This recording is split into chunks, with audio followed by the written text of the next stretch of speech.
Hello, good morning. ಎಲ್ಲರೂ ಹೇಗಿದ್ದೀರಾ? ಎಲ್ಲರೂ ಸಂತೋಷವಾಗಿ ಆರೋಗ್ಯವಾಗಿದ್ದೀರಾ ಅಂತ ಅಂದ್ಕೊಳ್ತೀನಿ. ನಾನಿವತ್ತು ಬೆಳಗ್ಗೆಯಿಂದ ವ್ಲಾಗ್ನ ಶುರು ಮಾಡ್ಕೊಳ್ತಾ ಇದ್ದೀನಿ. ಖುಷಿ ಆಲ್ರೆಡಿ ಸ್ಕೂಲಿಗೆ ಕಳಿಸಿದ್ದಾಯಿತು. ಸೊ ಇವತ್ತಂತೂ ಸಿಕ್ಕಾಪಟ್ಟೆ ಹೆಕ್ಟಿಕ್ ಡೇ ಅಂತಲೇ ಹೇಳ್ಬೋದು. ಯಾಕೆ ಅಂದರೆ ಖುಷಿ ಕೋಲ್ಡ್ ಆಗಿಬಿಟ್ಟಿದೆ. ಖುಷಿ ಕೋಲ್ಡ್ ಆಗಿರೋದಕ್ಕೆ ಪಾಪಗೂ ಕೋಲ್ಡ್ ಆಗಿಬಿಟ್ಟಿದೆ, ಅವನಿಗೂ ಕೂಡ ಕೋಲ್ಡ್ ಆಗಿಬಿಟ್ಟಿದೆ. ರಾತ್ರಿ ಸುಮಾರು 2 ಗಂಟೆಗೆ ಎದ್ದಿದ್ದು ಪಾಪು. ಒಂದು 8 ಗಂಟೆ ಮಲ್ಕೊಂಡಿದ್ದ. 2 ಗಂಟೆಗೆ ಎದ್ದವನು ಬೆಳಗ್ಗೆ 7 ಗಂಟೆವರೆಗೂ ಆಟ ಆಡಿಸಿದ್ದೀನಿ. ಎತ್ಕೊಂಡು ಸುತ್ತಿಸೋದು, ಆಟ ಆಡಿಸೋದು. ಅವ್ನಿಗೆ ಕೋಲ್ಡ್ ಆಗಿಬಿಟ್ಟಿದೆ ಅಲ್ವಾ, ಅವ್ನಿಗೊಂಥರ ಕಿರಿಕಿರಿ ಆಗ್ತಾಯಿದೆ. ಸೊ ನಿಜವಾಗ್ಲೂ ನನಗಂತೂ ಇವತ್ತು ಸಿಕ್ಕಾಪಟ್ಟೆ ಬ್ಯಾಕೆಲ್ಲ ನೋವು ಬರ್ತಾಯಿದೆ, ಬ್ಯಾಕ್ ಪೇನ್ ಆಗಿಬಿಟ್ಟಿದೆ. ಅವನನ್ನು ಬೇಗ ರೆಡಿ ಮಾಡಿ ಕಳಿಸ್ಬೇಕು. ಒಂದು ತಲೆನೋವೇನು ಅಂತ ಹೇಳಿದ್ರೆ, ಖುಷಿ ತಿಂಡಿ ತಿಂದ್ಬಿಟ್ಟು ಹೋಗಲ್ಲ. ಯಾಕೆ ಅಂದರೆ ಅವನಿಗೆ ಬೆಳಗ್ಗೆ ಅಷ್ಟು ಬೇಗ ತಿಂಡಿ ತಿನ್ನೋಂಗೆ ಆಗಲ್ಲ. ನಾನು ಸುಮಾರು ಸತಿ ಈಗ ಟ್ರೈ ಮಾಡ್ತಾನೇ ಇದ್ದೀನಿ. ಬೆಳಗ್ಗೆ ಒಂದು 8:20ಕ್ಕೆ ಆಲ್ರೆಡಿ ಸ್ಕೂಲಲ್ಲಿರಬೇಕು. ಮುಂಚೆ ಆಗಿದ್ದಿದ್ರೆ ಸ್ಕೂಲ್ ಇಲ್ದಿರುವಾಗ ಅವನು ಎದ್ದೇಳ್ತಿದ್ದೆ 9 ಗಂಟೆ, 9:30, 10 ಗಂಟೆ ಹಿಂಗೆಲ್ಲ ಎದ್ದೇಳ್ತಾ ಇದ್ದ. ಇವಾಗ ಸ್ವಲ್ಪ ಅಡ್ಜಸ್ಟ್ ಆಗ್ತಾ ಇದ್ದಾನೆ. ಬಟ್ ಸ್ಕೂಲ್ಗೆ ಹೋಗೋದಕ್ಕೆ ಅಂತ ಹೇಳಿದ್ರೆ ಹ್ಯಾಪಿಯಾಗಿ ಎದ್ಬಿಟ್ಟು ಸ್ಕೂಲ್ಗೆ ಹೋಗ್ತಾನೆ. ಸೊ ಅದೊಂದು ಖುಷಿ. ಅದಾದಮೇಲೆ ಅಲ್ಲಿ ನನಗೆ ಏನಾದರೂ ತಿಂಡಿ ತಿನ್ಬೇಡಪ್ಪ, ಒಂದು 2 ತುತ್ತಾದರೂ ತಿಂಡಿ ತಿನ್ನಪ್ಪ ಅಂತ ಹೇಳಿದ್ರೆ, ಇಲ್ಲಮ್ಮ ನಾನು ಸ್ಕೂಲ್ಗೆ ಹಾಕ್ಕೊಡು, ನನ್ನ ಲಂಚ್ ಬಾಕ್ಸ್ಗೆ ಅಲ್ಲಿ ತಿಂತೀನಿ ನಾನು ಅಂತ ಹೇಳ್ತಾ ಇರ್ತಾನೆ. ಸೊ ಈ ಥರ ಇರುತ್ತೆ. ತಿಂಡಿ ತಿಂದು ಹೋಗಲ್ಲ. ಅಟ್ಲೀಸ್ಟ್ ಸ್ವಲ್ಪನಾದರೂ ಹಾಲು ಕುಡಿತಾನೆ ಅಂದರೆ ಅದು ಕುಡಿಯಲ್ಲ. ಅವ್ನು ಹೆಂಗೆ ಅಂತ ಹೇಳಿದ್ರೆ, ಎಲ್ಲಾದರೂ ಹೊರಗಡೆ ಹೋಗಬೇಕಾದ್ರೆ, ಹೊರಗಡೆ ಹೋದ್ಮೇಲೆ ಹಂಗೆ ಚೆನ್ನಾಗಿ ತಿನ್ನಬೇಕು, ಹೊರಗಡೆ ಹೋದಾಗ್ಲೂ ಚೆನ್ನಾಗಿ ತಿನ್ನಬೇಕು ಅಂತ ಅನ್ನಲ್ಲ. ಮನೇಲಿದ್ದಾಗ ಮಾತ್ರ ಚೆನ್ನಾಗಿ ಊಟ ಮಾಡ್ತಾನೆ. ಹೊರಗಡೆ ಹೋಗ್ತೀವಿ ಅಂತ ಅನ್ನುವಾಗ ಅವನೇನು ತಿನ್ನೋದಕ್ಕೆ ಹೆಚ್ಚಾಗಿ ಇಷ್ಟಪಡಲ್ಲ. ಸೊ ಈ ಥರ ಇರುತ್ತೆ. ಈಗ ಮಗು ಬೇಗ ಎದ್ದು ಬಿಡ್ತಾನೆ, ಕಿರಿಕಿರಿ ಮಾಡ್ತಾನೆ ಇದ್ದಾನೆ ಬೆಳಗ್ಗೆಯಿಂದ. ಖುಷಿಗೆ ಇವಾಗ ಮಕ್ಕಳಿಗೆ ಸ್ಕೂಲ್ ಶುರು ಆಯಿತು. ಅದಾದಮೇಲೆ ರೈನಿ ಸೀಸನ್ ಬೇರೆ, ಕೋಲ್ಡ್ ಆಗ್ತಾನೆ ಇರುತ್ತೆ. ಸೊ ಅವ್ರಿಗೋಸ್ಕರ ಒಂದೊಳ್ಳೆ ಸ್ಪೆಷಲ್ಲಾಗಿ ಟೊಮ್ಯಾಟೊ ಪೆಪ್ಪರ್ ರಸಮ್ ಥರ ಮಾಡೋಣ ಅಂತ ಹೇಳ್ಬಿಟ್ಟು. ನನಗೆ ಖುಷಿಗೆ ಇದು ಯೂಶ್ವಲಿ ವರ್ಕ್ ಆಗುತ್ತೆ. ಅವ್ರಿಗೆ ಕೋಲ್ಡ್ ಆದಾಗ ಬೆಳ್ಳುಳ್ಳಿ ಪೆಪ್ಪರ್ ಹಾಕಿಬಿಟ್ಟು ಪೆಪ್ಪರ್ ರೈಸ್ ಥರ ಅಥವಾ ಪೆಪ್ಪರ್ ರಸಮ್ ಥರ ಬಿಸಿಯಾಗಿ ರೈಸ್ ಜೊತೆ ಈ ಥರ ಮಾಡಿಕೊಟ್ರೆ ನನಗೆ ಬೇಗ ಕೋಲ್ಡ್ ಕಡಿಮೆ ಆಗುತ್ತೆ ಅಂತ ಹೇಳ್ಬಿಟ್ಟು ಅದನ್ನು ರೆಡಿ ಮಾಡೋಣ ಅಂತ ಅಂದ್ಕೊಂಡಿದ್ದೀನಿ. ಇನ್ನು ಸುಮಾರಷ್ಟು ಕೆಲಸಗಳೆಲ್ಲ ಬಾಕಿ ಆಗೋಗ್ಬಿಟ್ಟಿದೆ. ಪೂಜೆ ಒಂದು ಎಲ್ಲ ಮುಗಿಸ್ಕೊಂಡಿದ್ದೀನಿ. ಯಾಕೆಂದರೆ ಪೂಜೆ ಒಂದು ಆಯಿತು ಅಂದರೆ ಇನ್ನೆಲ್ಲ ಕೆಲಸಗಳು ಈಸಿ ಅಂತ ನನಗೆ ಫೀಲ್ ಆಗುತ್ತೆ. ಸೊ ಏನಿದು ವಾಣಿಯವ್ರ ವ್ಲಾಗ್ಸು ಹಾರಿಜಾಂಟಲಾಗಿ ಬರ್ತಾಯಿಲ್ಲ, ವರ್ಟಿಕಲಾಗಿ ಬರ್ತಾಯಿದೆ ಅಂತ ಅಂದ್ಕೊಳ್ತಿದ್ದೀರಲ್ಲ. ಸೊ ನಾನೇ ವರ್ಟಿಕಲಾಗಿ ನಾನು ಇವತ್ತು ವ್ಲಾಗ್ ಮಾಡ್ತಿದ್ದೀನಿ. ಯಾಕೆಂದರೆ ನನಗೆ ಹಾರಿಜಾಂಟಲ್ ಅಷ್ಟೊಂದು ಆ್ಯಂಗಲ್ಸ್ ಓಕೆ ಇಲ್ಲ ಅಂತ ನನಗೆ ಅನಿಸುತ್ತೆ. ವರ್ಟಿಕಲ್ ಆದರೆ ನನಗೆ ತುಂಬ ಚೆನ್ನಾಗಿ ಅಡ್ಜಸ್ಟ್ ಆಗಿಬಿಟ್ಟಿದೆ. ಸೊ ಈಸಿ ಅಂತ ನನಗೆ ಅನಿಸುತ್ತೆ. ಸೊ ಹಾಗಾಗಿ ಹಿಂಗೆ ವ್ಲಾಗ್ಸ್ ಮಾಡ್ತಾಯಿದ್ದೀನಿ. ಸೊ ಇವಾಗ ಬೆಳಗ್ಗೆ ತಿಂಡಿಗೆ ಅವನ ಖುಷಿಗೆ ಶಾವಿಗೆ ಉಪ್ಪಿಟ್ಟನ್ನ ಮಾಡಿ ಮತ್ತು ಕಡಲೆಬೇಳೆ, ಕಡಲೆಕಾಳನ್ನ ಹಾಕಿ ಟಿಕ್ಕಿ ಥರ ಮಾಡಿ ಕಳಿಸಿದ್ದೀನಿ. ನನ್ನ ಹಸ್ಬೆಂಡ್ ತಿಂಡಿ ತಿನ್ಕೊಂಡೋದ್ರು, ಅದೇ ಶಾವಿಗೆ ಉಪ್ಪಿಟ್ಟನ್ನ ತಿನ್ಕೊಂಡೋದ್ರು. ನನಗೆ ಒಂದಿಷ್ಟು ಟಿಕ್ಕಿ ಥರ ಉಳಿದಿದೆ, ಅದನ್ನು ತಿನ್ಕೊಂಡು ಇವಾಗ ಬೇಗ ಊಟಕ್ಕೊಂದು ರೆಡಿ ಮಾಡ್ಕೊಂಡ್ಬಿಡ್ತೀನಿ. ಇನ್ನು ಸುಮಾರಷ್ಟು ಕೆಲಸ ಇದೆ. ಸೊ ಬನ್ನಿ. ಮನೇಲಿ ಮಕ್ಳಿಗೆ ಹುಷಾರಿಲ್ಲ ಅಂದರೆ ಎಷ್ಟು ಬೇಜಾರಾಗತ್ತಲ್ವ. ನನಗಂತೂ ಇವತ್ತು ಸಿಕ್ಕಾಪಟ್ಟೆ ಬೇಜಾರಾಗ್ತಾಯಿತ್ತು. ಯಾಕೆ ಹಿಂಗೆ ಆಗೋಯ್ತು ಅಂತ ಹೇಳ್ಬಿಟ್ಟು ನೆನ್ನೆನೇ ಹೋಗ್ಬಿಟ್ಟು ಅವ್ರ ಪಪ್ಪ ಹಾಸ್ಪಿಟ್ಲಿಗೆ ತೋರಿಸ್ಕೊಂಡು ಬಂದರು. ಬರ್ತಾನೆ ಅವ್ರ ಮ್ಯಾಮ್ ಹೇಳಿದ್ರಂತೆ. ನಂಗೆ ಗೊತ್ತಿರಲಿಲ್ಲ. ಈ ಕಡೆಯಿಂದ ಹೋಗ್ತಾ ತುಂಬ ನಾರ್ಮಲಾಗಿ ಹೋಗಿದ್ದ. ಬಟ್ ಆ ಕಡೆಯಿಂದ ಬರ್ತಾ ಸ್ವಲ್ಪ ಕೋಲ್ಡ್ ಜಾಸ್ತಿ ಆಗಿಬಿಟ್ಟಿತ್ತು. ಕೋಲ್ಡೇ ಇರಲಿಲ್ಲ ಅವನಿಗೆ. ಬೆಳಗ್ಗೆ 2 ಸಲ ಅಕ್ಷಿ ಅಂತ ಅಂದ. ಸರಿ ಆಯಿತು, ತಲೆ ಸ್ನಾನ ಮಾಡಿದಾನೆಲ್ಲ ಅಂತ ಹೇಳ್ಬಿಟ್ಟು ನಾನು ಸುಮ್ಮನಾದೆ. ಅದು ಆ ಕಡೆಯಿಂದ ಬರುವಾಗ ಸಿಕ್ಕಾಪಟ್ಟೆ ಕೋಲ್ಡ್ ಆಗಿಬಿಟ್ಟಿತ್ತು ಅವನಿಗೆ. ಸರಿ ಬರ್ತಾನೆ ನನ್ನ ಹಸ್ಬೆಂಡ್ ನಿನ್ನೆನೇ ಹಾಸ್ಪಿಟ್ಲಿಗೆ ತೋರಿಸ್ಕೊಂಬಂತಿದ್ರು. ಇವತ್ತು ಪಾಪುಗಾದ್ರೂ ಹೋಗ್ಬಿಟ್ಟು ಸಂಜೆ ಅವನಿಗೂ ಒಂದ್ಸಲ ತೋರಿಸ್ಕೊಂಡು ಬರಬೇಕು. ಏಕೆಂದರೆ ಕೋಲ್ಡ್ ಅಲ್ವಾ, ಬಿಟ್ಕೊಂಡ್ಬಿಟ್ರೆ ಜಾಸ್ತಿ ಆಗಿಬಿಡುತ್ತೆ. ಇನ್ನು ನನಗೆ ಊಟದ ಮೇಲೆ ಅಷ್ಟೊಂದು ಇಂಟ್ರೆಸ್ಟ್ ಇರಲಿಲ್ಲ ಯಾಕೋ ಇವತ್ತು. ಸರಿ ಅದೇ ಟಿಕ್ಕಿ ಉಳಿದ್ಬಿಟ್ಟಿತ್ತು, ಅದನ್ನೇ 4 ಮೊಸರು ಜೊತೆ ತಿಂದ್ಬಿಟ್ಟು ಅದಾದಮೇಲೆ ಅಡುಗೆ ಮಾಡೋಣ ಅಂತ ಶುರು ಮಾಡಿಕೊಂಡೆ. ಟೊಮ್ಯಾಟೊ ರಸಮ್ ಮಾಡೋಣ ಅಂತ ಅಂದ್ಕೊಂಡು ಟೊಮ್ಯಾಟೊ ನೋಡ್ತಾ ಇದ್ದೀನಿ, ಖಾಲಿಯಾಗಿ ಹೋಗ್ಬಿಟ್ಟಿತ್ತು. ಸರಿ ಮತ್ತೆ ಫ್ಲಿಪ್ಕಾರ್ಟ್ ಮಿನಿಟ್ಸೆಲ್ಲ ಆರ್ಡರ್ ಮಾಡಿ ಟೊಮ್ಯಾಟೊನೆಲ್ಲ ತರಿಸ್ಕೊಂಡೆ. ಫ್ಲಿಪ್ಕಾರ್ಟ್ ಮಿನಿಟ್ಸಲ್ಲೇ ಬೆಟರು ಅಂತ ಅನಿಸುತ್ತೆ ನನಗೆ. ಬ್ಲಿಂಕಿಟ್ಟಲ್ಲೇ ಸ್ವಲ್ಪ ಕಾಸ್ಟ್ಲಿ. ಆಮೇಲೆ ಸ್ವಲ್ಪ ಒಂದು 100 ರೂಪೀಸ್ ಟು 150 ರೂಪೀಸ್ ಆರ್ಡ್ರ್ ಮಾಡ್ಕೋತೀವಿ ಅಂದರೆ 100-105 ರೂಪಾಯಿದು ಫ್ರೀ ಡೆಲಿವರಿ ಮಾಡಿಕೊಡ್ತಾರೆ ಫ್ಲಿಪ್ಕಾರ್ಟ್ ಮಿನಿಟ್ಸಲ್ಲಿ. ಬ್ಲಿಂಕಿಟ್ಟಲ್ಲಾದರೆ 200-250ವರೆಗೂ ಆರ್ಡರ್ ಮಾಡಬೇಕು. ಈಗ ಚಿಕ್ಕದನ್ನು ನನಗೊಂದು 2 kg ಟೊಮ್ಯಾಟೊ ಬೇಕಾಗ್ತಾ ಇರುತ್ತೆ. ಇದ್ರ ಜೊತೆಗೆ ನಾನು ಕೊತ್ತಂಬರಿ ಸೊಪ್ಪು, ಹಾಗೆ ನನಗೆ ಸ್ವಲ್ಪ ಪನ್ನೀರ್ ಬೇಕಾಗಿತ್ತು ಅಂತ ತರಿಸ್ಕೊಂಡೆ. ಸೊ ಇಷ್ಟಾದರೆ ಫ್ಲಿಪ್ಕಾರ್ಟ್ ಮಿನಿಟ್ಸಲ್ಲಿ ಫ್ರೀ ಡೆಲಿವರಿ ಕೊಡ್ತಾರೆ. ಸೊ ಇಷ್ಟನ್ನು ತರಿಸ್ಕೊಂಡು ಟೊಮ್ಯಾಟೊನೆಲ್ಲ ಕಟ್ ಮಾಡ್ಕೊಳ್ತಾ ಇದ್ದೀನಿ. ಸಿಂಪಲಾಗಿ ಮಾಡ್ಕೊಳ್ಬೋದು. ಮಕ್ಕಳಿಗೆ ಬೇಗ ಶೀತ ಕಡಿಮೆ ಆಗುತ್ತೆ ಈ ರಸಮ್ಮು. ಲಾಸ್ಟ್ ವಿಂಟರ್ ಬಂದಿತ್ತಲ್ಲ, ಅವಾಗಂತೂ ತುಂಬ ಕೆಟ್ಟ ಗಾಳಿ ಅಂತಲೇ ಹೇಳ್ಬೋದು. ಎಲ್ಲರಿಗೂ ಶೀತ ಮನೇಲಿ. ಆ ಟೈಮಲ್ಲಿ ದಿನ ಸಂಜೆ ಒಂದೊಂದು ಕಪ್ಪಷ್ಟು ನಾನು ಈ ಥರ ಪೆಪ್ಪರ್ ರಸಮ್ನ ಮಾಡಿಕೊಂಡು ಕುಡಿತಾ ಇದ್ವಿ ಮನೇಲಿ ಎಲ್ರೂ. ಹಾಗಾಗಿ ನಮಗೆ ಜಾಸ್ತಿ ಕೋಲ್ಡ್ ಆಗ್ತಾ ಇರಲಿಲ್ಲ. ಇಲ್ಲ ಅಂತೇಳಿದರೆ ನಾನು ತುಂಬ ಚಿಕ್ಕ ಮಗುನ ಇಟ್ಕೊಂಡಿದ್ನಲ್ಲ, ನನಗೆ ಬೇಗ ಕೋಲ್ಡ್ ಆಗಿಬಿಡ್ತಾಯಿತ್ತು. ನಾನು ಒಂದ್ಸಲ ಹಾಸ್ಪಿಟ್ಲಿಗೆ ತೋರಿಸ್ಕೊಂಡ್ಬಂದಿದ್ದೀನಿ. ಸೊ ಅವ್ನು ಪಾಪಗೂ ಅಷ್ಟೇನೆ ಯಾಕೆ ಒಂದೊಂದು ಸತಿ ಕಿವಿ ನೋವಾಗ್ಬಿಟ್ಟಿತ್ತು. ಇನ್ನು ಪೆಪ್ಪರ್ ರಸಮ್ ಮಾಡ್ಕೊಳ್ಳೋದಕ್ಕೆ ಮೊದಲು ಟೊಮ್ಯಾಟೋನ 4-5 ಟೊಮ್ಯಾಟೋನ ನೀರಲ್ಲಿ ಸ್ವಲ್ಪ ಅರ್ಶಿನದ ಪುಡಿ ಹಾಕಿ ಬೇಯೋದಕ್ಕೆ ಇಡ್ತಾ ಇದ್ದೀನಿ. ಅದು ಚೆನ್ನಾಗಿ ಕುಕ್ ಆಗಲಿ. ಇನ್ನೊಂದು ಕಡೆ ಒಂದು ಬಾಣಲೆನ ಬಿಸಿಗೆ ಇಟ್ಕೊಂಡಿದ್ದೀನಿ. ಅದಕ್ಕೆ ಒಂದು 2 ಸ್ಪೂನಷ್ಟು ಕಾಳು ಮೆಣಸು, ಇದು ಘಾಟ್ ಇರುತ್ತಲ್ವ, ಒಂದು 2 ಸ್ಪೂನಷ್ಟು ಕಾಳು ಮೆಣಸು, 1 ಸ್ಪೂನಷ್ಟು ಜೀರಿಗೆ, ಒಂದು ಚೂರು ಮೆಂತ್ಯ ಕಾಳನ್ನು ಹಾಕಿ ಇದಿಷ್ಟು ಸ್ವಲ್ಪ ಘಮ ಬರೋವರೆಗೂ ಚೆನ್ನಾಗಿ ಹುರ್ಕೊಳ್ಬೇಕಾಗತ್ತೆ. ಹುಳಿ ಜಾಸ್ತಿ ಇಷ್ಟಪಡಲ್ಲಪ್ಪ ಅಂತ ಅನ್ನೋರು ಇದನ್ನು ಸ್ಕಿಪ್ ಮಾಡ್ಬೋದು. ಹುಳಿ ಇಷ್ಟಪಡ್ತೀರಾ, ಊಟ ಮಾಡ್ತೀರಾ ಅಂತ ಹೇಳಿದ್ರೆ ಸೇರಿಸ್ಕೊಳ್ಳಿ, ಏನು ತೊಂದರೆ ಇಲ್ಲ. ಹುಳಿ ಬೇಡಪ್ಪ ನಮ್ಗೆ ಇಷ್ಟ ಆಗಲ್ಲ ಅಂತ ಹೇಳಿದ್ರೆ ಸ್ಕಿಪ್ ಮಾಡೋದು ಒಳ್ಳೆಯದು. ನಂತರ ಒಂದಿಷ್ಟು ಹುಣಸೆ ಹಣ್ಣನ್ನು ನೆನ್ಗಿಡ್ತಾ ಇದ್ದೀನಿ. ಮುಂಚೆನೇ ನೆನ್ಗಿಡಬೇಕಾಗಿತ್ತು, ಸರಿ ಈಗ ಇಟ್ಟರು ಏನೂ ಪರವಾಗಿಲ್ಲ. ಒಂದು ನಿಂಬೆಹಣ್ಣಿನ ಸೈಜಷ್ಟು ನಾನು ಹುಣಸೆ ಹಣ್ಣನ್ನು ನೆನ್ಗಿಡ್ತಾ ಇದ್ದೀನಿ.